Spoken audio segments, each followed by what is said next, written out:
Hi, thank you for joining me today for another video for 30 Days of Sketches with Christie's Beautiful Life, round 15. And today is a special sketch for me because it's my sketch. You can see it in the top left-hand corner there. And I wanted to create a layout with lots of circles, so that's what I focused my sketch in on. So you can see I've grabbed my Shimelle main character energy papers because I wanted to document a picture of myself and my daughter at the recent Eras tour for Taylor Swift. So I thought these colours would go really nicely, and they're blingy and sparkly, so that's what I wanted for this photo. So I grabbed my We Are Memory Keepers circle tool and I just cut a couple of circles from that lovely star paper, and now I'm going to go in on this pink one with the foil hearts. My papers are from the 12 by 12 pad, so they have the foiling on them, which is just perfect for this photo. So you can see at the moment I'm slowly building up that diagonal that I've got on the sketch, but it's pretty soon that I realise that I want the photo on the left hand side of the page, so I actually flip the sketch. I mirror it so the photo's on the left and the circles come down from top left to bottom right. So just continuing to cut those circles out. That lovely purple star paper again is perfect for this, and then I'm going to do a huge one from this sunburst paper, which is a bit ironic because it was really cold and windy. You wouldn't believe in the middle of June that it would be so awful there, but didn't deter us from having a wonderful time. So this is where I realised that I need to flip that sketch and put the photo on the left hand side, so just sorting that out, and then I'm going to come in with some punches to get some slightly smaller circles. So I think this is a 2.5 inch circle, or 2 inch. I think I used 2 inch and 2.5 to punch out some circles as well. So almost there now. This is all from scraps. It's a brilliant sketch to use your scraps on because you're just punching circles out. And now I'm matting my photo onto some white cardstock just to give it a little bit of prominence on the layout, because there are a lot of colours and there's going to be a lot behind the photo. So I just wanted to add that definition there. So I'm going to work out where these circles are going to be placed. I am going to distress all the edges, and then I'm going to glue them together as one block so that I can then work on the background. I find this the easiest way to do things. If you've watched my videos for a while, you know I tend to do that so that I can add some mixed media to my background, or make sure that everything is central as well. It's another great way to block everything together and then position it on your layout. So just going one by one, starting with that big circle at the bottom and then working my way up. And it may be that the circles are positioned slightly different as I glue them down, but I really like the overall effect, so it's fine. So I'm coming in with my Nuvo Deluxe glue. I found that this is the easiest way to glue all these bits together without messing with my ATG gun. And obviously using that Tim Holtz edge distresser to get all of those edges roughed up. And you have to be a little bit careful. If you're using a paper pad from American Crafts, they tend to be slightly lighter papers. They're not quite as heavyweight as the open stock. So it's just a little bit more tricky to distress those edges, having used 49er Market and things recently, which is much, much heavier. So it's just working out the technique, but I do get there. So going for this big one now. It's a bit like a jigsaw puzzle, trying to work out which pieces to do and how to glue them so that they're not glued to the base. So there's that one, and then I can glue those other bits to that. Just checking that I'm happy with the positioning, because obviously I want the flow to be right and not to be too short of the edge of the photo as well. So this is one of those smaller circles that I punched. I'm pretty sure that's a 2 inch circle there. So while I'm continuing to do this, please do remember to check the description box down below to see everybody else who's playing along on this hop. There's a playlist. I can't wait to see what people create with this sketch and how they interpret it. There are lots of different elements that you can take from it. If you don't want to do the circles, you could just do the strips behind the photo or the chevrons pointing towards the photo. I'm really excited to see what's created using it. So coming in with an even smaller punch, I think this is 1.5 inch, just to add one last little bit.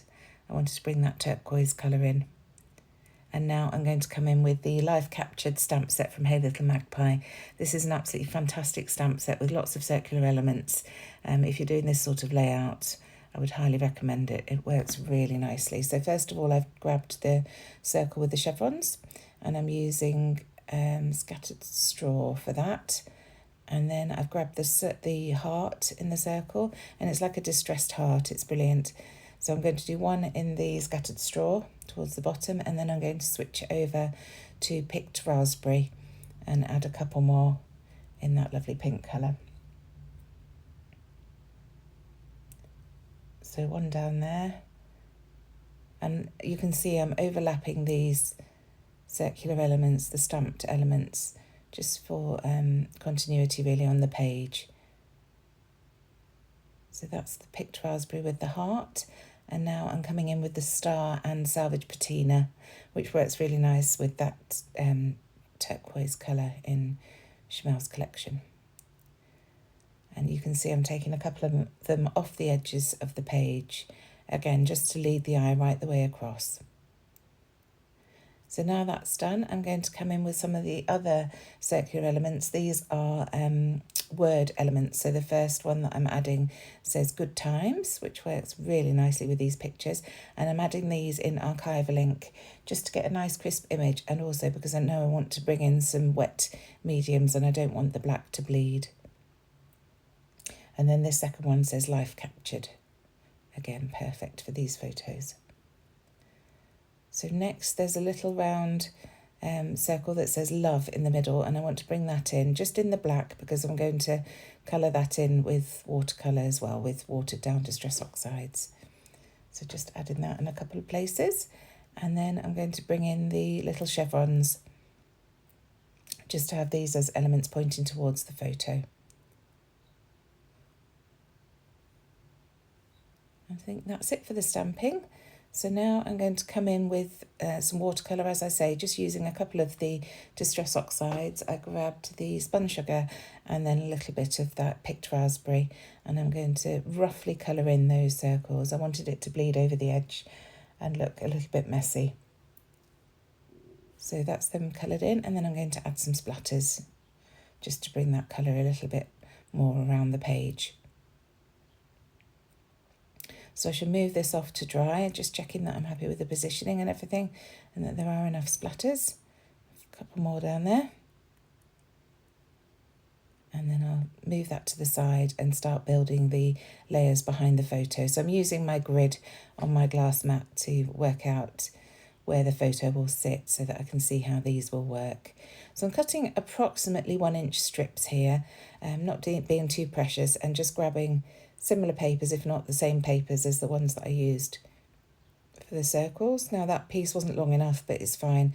I just tore it in the middle so that I could tuck it top and bottom to make it look longer.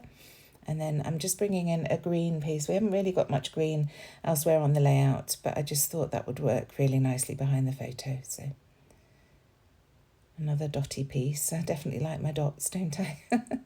And then this is a branding strip. I think it might be from the 6x8 pad, I'm not sure, it could be from the 12x12, and it's got lightning bolts on in gold, and I just thought that would work really nicely with those strips behind the photo. So one more piece, and then that's that done. So this background's dry now, I can start sticking everything down. So just working out again exactly how those circles are going to go, and then I can glue that using my ATG. And once that's down, I shall glue all of the strips to the photo before getting that stuck onto the page. So making sure that that bottom circle is overlapping the bottom edges per the sketch. And then there's the photo coming back in. So I'm going to distress the tops and bottoms of each of these strips and then stick the strips to the actual photo, as I mentioned. I won't make you watch all of that because it's pretty tedious. And you've seen me positioning them, and they go back the way that they were, the way I positioned them in the first place. So just adding a little bit of ATG to the front side of the paper in the middle, and then getting that stuck down. So we'll switch through to the end, and there's the last piece going on now. So that's where it's going to sit, and you can see that fills in those blanks really nicely. So I'm bringing in some EK Success tab punched pieces, one in craft and one in black. And then also this is one of the Hey Little Magpie dies, that circular tab, which works really nicely as a layering piece with those other two. So just working out, took me ages to work out how to stagger these, but I got there in the end. So just getting those glued down, and that black one will hold my date. I'll stamp the date onto white card like I do very often in my layouts. So just getting all those glued down, and then I think it's time to stick that photo onto the page. Just going to trim those circles off the edge that are hanging off the edge, just so I can see exactly how the page works before sticking the photo down. So I decide to move it down a little bit and then adding some glue. So I'm adding the tape horizontally just to hold those strips in place a little bit more because they're vertical. So it just reinforces everything by doing that. And the photo is butted up right to the left-hand side of the page. So these foam thickers from Shimelle's collection, sorry, I blanked then, are absolutely perfect for this layout. The Taylor Swift has an era which is quite blingy, so I thought they would work really nicely, and I've just spelt out Era's tour. So this is an old Stampin' Up punch which I actually bought from eBay because it works really nicely to create chevrons. It's a photo corner punch. I wanted these in black, but the black just wasn't showing up against the dark colours that I'd chosen for the circles.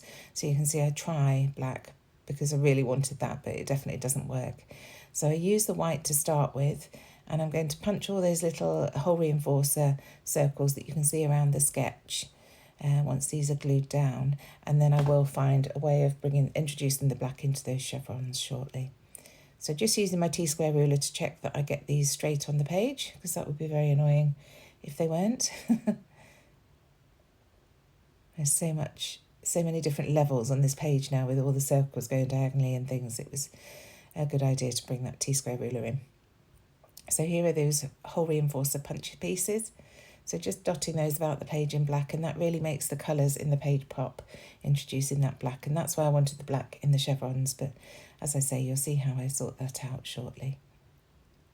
So with these hole reinforced punches, I just bend them in the middle, and that's where I have my glue so that they have some dimension on the page as well. So I'm just going to glue those all down off camera. And then here's where I decide how to bring that black into the chevron. So I use the smaller chevron. It punches out two corner sizes. So I use the smaller one in black to lay on top of the white, and then you just get that lovely white border, and that works perfectly. So I just punch some more off camera and then adding those to those chevrons. And it really makes them pop, having that white border there. So now that's down, I'm going to add my date using my roller date stamp. I'm just cutting that close to the edges of the date, and then that'll be stuck onto that black tab, as I mentioned. And I do want to add some more to the layout. I'm not quite finished yet. So once that date's down, I'm going to come in with one of these beautiful gold blingy butterflies and add that to the page. And it actually sits, I thought it was going to go underneath the photo, but it goes here on the right hand side next to those chevrons. It just reinforces that diagonal line from top left to bottom right. And next I'm coming in with the lovely enamel pieces that are in the Shimelle collection, and just adding 3 of the little sparkly bits to the top tab, and then I'll dot them around the page. Adding some dots and some hearts and some of those blingy bits as well. So not overthinking it, just adding those. And then I see a little piece that had dropped onto the mat, and it's one of these foam dots, and I think actually they create a different dimension and a different feel to the layout, so I add some of those as well. So just pulling off the ones that are on that cut piece of Thickers sheet. Almost there. And then I do go back to the enamel dots and just add a couple more gold hearts as well. More is more on this layout, hey? I'm just throwing everything at it, I think. But it definitely suits the photo. So finally just having a look at the 6x12 sticker sheet to see what's on there, and I find a little word phrase that says magic, so that works really nicely on that craft tab, and that's the layout finished. I do hope you've enjoyed this. I hope you'll play along with my sketch, and other than that I shall see you very soon. Bye.